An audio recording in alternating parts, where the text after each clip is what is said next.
Hey gamers and goblins, my name's Cara and welcome to Homeworld 3. This is a video in my sponsored Homeworld 3 series. They're paying me money to make these. Thank you to Gearbox for that. If you want to play Homeworld 3, use my link in the description to buy it on Steam or the Epic Game Store today. Today we're going to talk about an advanced campaign tutorial, specifically how to beat the campaign fast. Are you tired of microing your units around the environment just to win with the advantages you get? Well, there's an easier way and I'm here to show you how. So first I'll take you through some more general advanced campaign tutorial advice for the campaign. What you really want to make sure that you're doing is following the objectives very specifically. They're kind of railroading you into exploring certain areas, especially when they ask you to collect resources in certain areas. It's when it'll trigger a lot of the cutscenes or fleets to come attack you or new information or whatever. If you want to avoid being ambushed by the enemies, build a probe and send it into that area that the campaign is telling you that you should go into, because otherwise your resource collectors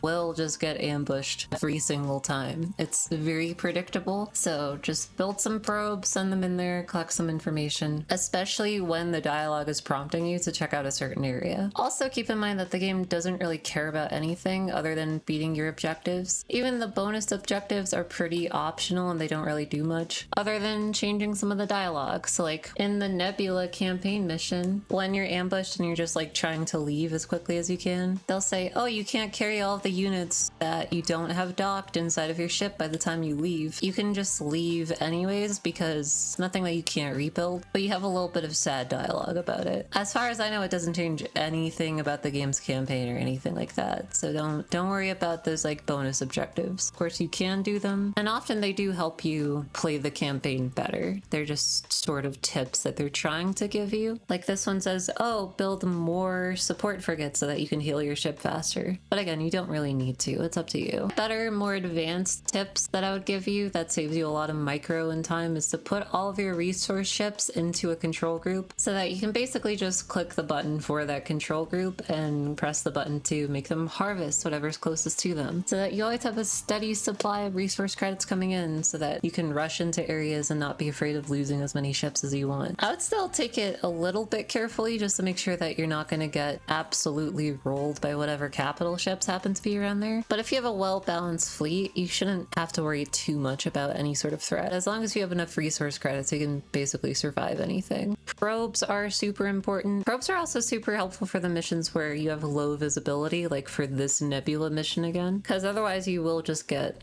rushed by a lot of other enemy units. Not so many that you can fight them off, but it would be extra annoying. Now for Homeworld 3 and 4, the campaign, it's actually not overly difficult or anything. The advanced part of this tutorial is a specific strategy that I have to give you. How to beat the campaign quickly. I call it the Mothership Smother strategy. What I did at the beginning of the game when I started playing Homeworld 3 was I was super cautious about not sending in my mothership into combat because I was always worried that it would get hurt. I thought that it didn't do enough damage for it to be worth it. I thought it's just okay if I send out the ships to do everything first, and then later on I could send out the mothership once everything's safe and calmed down. But there's a couple of problems with that approach. For one is that certain campaign missions require your mothership to be in certain places. Extra enemy units will sort of just keep spawning and harassing you until you actually get over there, making you spend a lot more time on certain missions than you actually need to. The other problem is that whenever your ships get damaged, they need to travel a lot further back to get healed, and so otherwise you might just lose a lot more ships than you would need to otherwise. The mothership does provide some pretty good bonuses too. It has a lot of health. It can kind of just tank a lot of damage, especially from smaller ships. A legit strategy that I would recommend is after you've sent out your probes and have your resources collecting, if there's a place that you need to get to for the objectives, or really just in general if they want you to fight a certain task force or whatever, the best strategy I've employed for this campaign is seriously to just take your mothership, lead it there, and then to put all of your other military ships and support ships on guard mode and just follow it until it gets there. There's a couple of things to look out for. For one, the mothership is like ridiculously fast, so it'll basically outrun all of your ships if you just have it sitting in guard mode. And then the support frigates can kind of get stuck in awkward spaces and things like that too.